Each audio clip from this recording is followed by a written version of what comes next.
Con ngày hiểu xuống theo thiên thông, ngày ơi lời giáo khiêu mà vun chim hay ơi cá nhì bởi khổ nên nhiệt theo một trái chút giấy sông ngà cảm chín duyên kiêu dịt dòng Thôi cô ngày cho tôi dít cha nhìn hiểu xuống theo thiên thông sẽ hiểu chơi lý giáo kiều hệ chơi sẽ sông nay bởi cặn to nhì yêu thiên thông ngày hát chim nhi hệ nhìn trong tim ngày có ôi nhi nhi chỉ còn ngắm chú tiêm lại con nhi suy dân kinh hà nhi yêu nhau ôi chim ngày dít sim tên nhi ôi theo nhìn ngày còn đó nhi cầu kim bố nhi ngày điểm siêu nhi đi theo cảm chim ngày chế theo trong trời nga sim nhìn mỗi nhi chỉ nói chim yêu dít xì nhi bốn nhìn là cảm chim tôi nhi yêu tô chim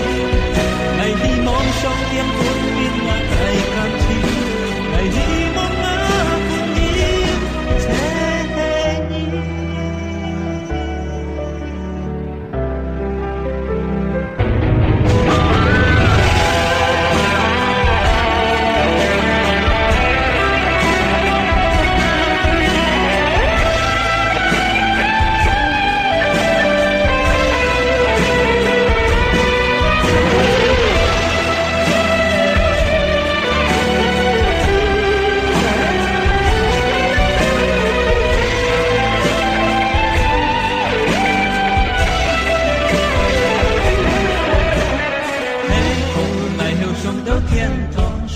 lời giáo kiêu ngạo chung chim hay oai cá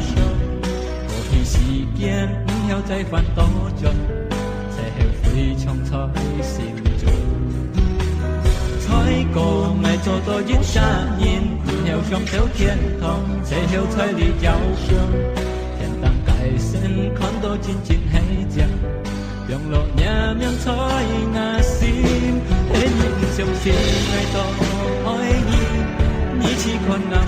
chú tiêm lời con nhi suy dân kinh hà nhi yêu leo ôi chim ngày dít sim tên nhi rồi mày theo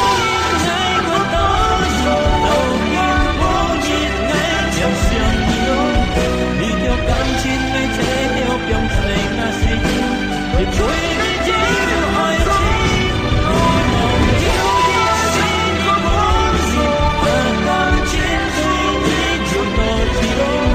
ngày hy mong trong tiếng cuốn nhìn là tại cảm chi ngày hy mong ngã cuốn nhìn con xin mang chân sông thân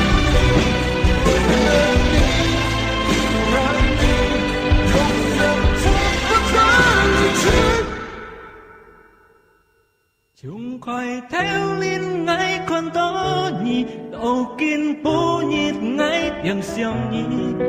đi theo cảm chín này chế yêu trong trời nga xin dìm bối nhỉ chiếu ôi xin yêu mà chiếu nhỉ xin nhỉ bốn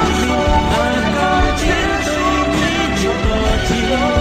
ngày hy mong sông thiên cuốn mình là tại cảm chín ngày hy mong